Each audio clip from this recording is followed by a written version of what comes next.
Hello everyone. Thank you for joining me today. My name is DLMeeks-Hull and I am going to speak to you on the topic of oncology. When working with oncology patients, this specialty population is a little bit different than others because there is a focus upon spirituality, religion, as well as the patient's physical and mental health. 94% of patients feel that it is important for an oncology professional to address their spiritual beliefs. 99.6% of patients report spirituality and religion are very necessary in discussing during their cancer treatment. With that in mind, including spirituality and religion in a patient's daily life seems to positively affect their perception on their quality of life. So you ask, what is quality of life? Quality of life is defined as a person's personal perceptions of their own ideals in life in context to their culture, their values, their goals, expectations, standards, and life concerns. Now, this is a broad area and is directly affected by their physical health, their independence, their mental health, relationships that they have, and the environment that they are in. A higher spiritual well-being is directly also associated with less distress, greater adaptations to the disease, in addition to providing the patient with a greater sense of support, comfort, strength, and overall well-being. When talking with oncology professionals, 100% of these professionals do agree that being aware of a patient's culture, spirituality, religion, and the like is also very important. It helps patients during their journey and reduces the stress when coping with the disease of cancer. Spirituality does come into play in various areas of dealing with cancer diagnosis. The main coping strategy of spirituality is used in oncology during diagnosing, chemotherapy, emotional distress, when they decide to end their treatments, either positive or negative, and even palliative care. It has been proven to lessen the fear of the patients, increase levels of hope, and reduce the risk of mental illness. Patients who are suffering from cancer and going through this whole oncology process may even ask their social worker, "What happens when I die? Is there a right way to end my journey? Is there a God?" They may become even angry and frustrated. Health professionals' personal attitudes towards death can directly influence their life views. It can influence their own personal values, their priorities, and even how they address this topic with their patients. Patients with advanced stage cancer, 90% of them will say that having lower levels of spiritual connections is very common. However, they do seek them. The unfortunate topic is that oftentimes this is unsupported by the medical professional staff. Social workers can work with oncology patients and their families in a very large array of settings, providing mental health services to both children, the adults, their families, and the like. This does not go, however, without its own challenges. One of the challenges that we face is the lack of education for psychosocial spiritual health professionals. Practicing social workers have reported that they are often the soundboard for angry patients, and a lack of adequate professional training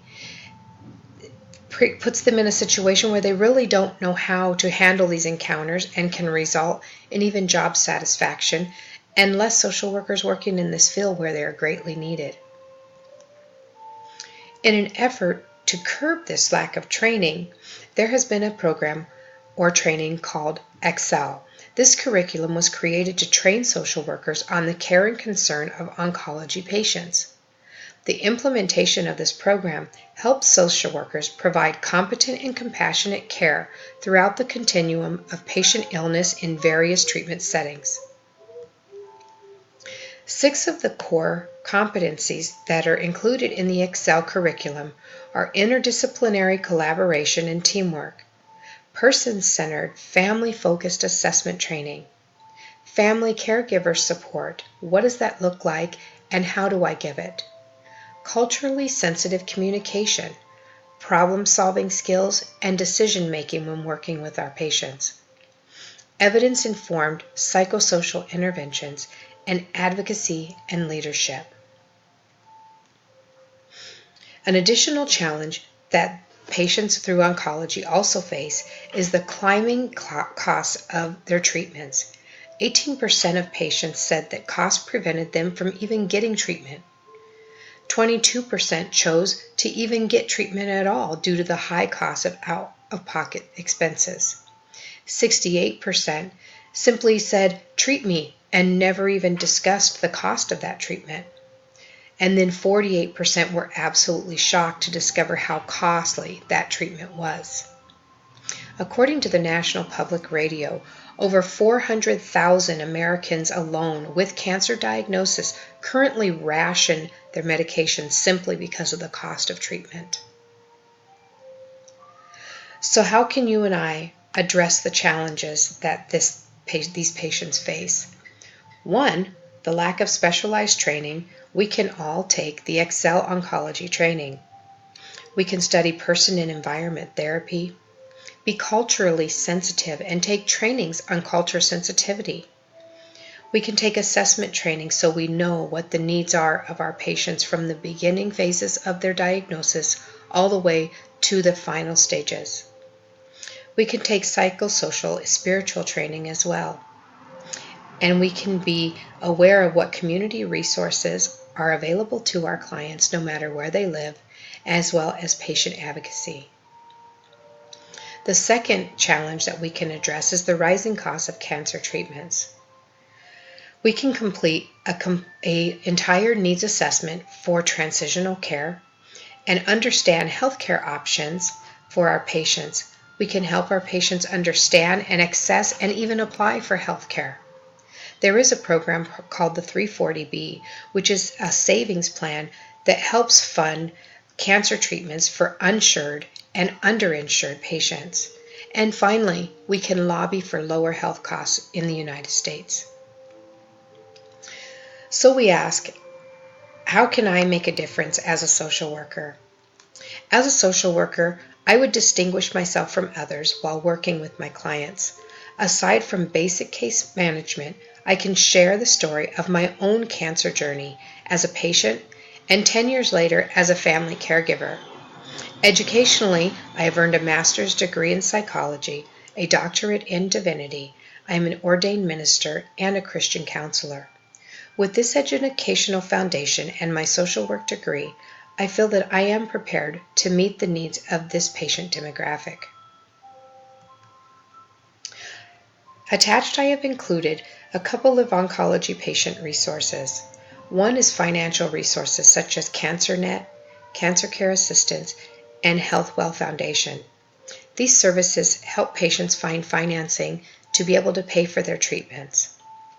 Several service organizations provide other resources for our patients, such as the Ronald McDonald House provides housing. Air Charity and Angel Flight are two airline companies that will fly patients to get treatment in places such as the Center for Cancer Treatment, as well as Cancer Treatment Centers of America, that is also located in Phoenix, Arizona. Finally, some community resources for our patients is Healthcare Hospitality Network that provides housing, as well as Joe's House and the Medication Assistance Fund. In conclusion, oncology social workers are still greatly needed to provide culturally congruent, person-centered, family-focused, compassionate care. The transformation of training programs has completely altered the care that has been provided and has reignited social workers' passion for working with this population. There are trainings available and resources for workers, patients, and their families, so this way we all can be successful in helping those that are in such great need. Thank you for listening to my presentation today on oncology. and I look forward to hearing your comments or concerns. My email is attached, or you can reach me at DLMeeks-Hull@widener.edu. Thank you and have a blessed day.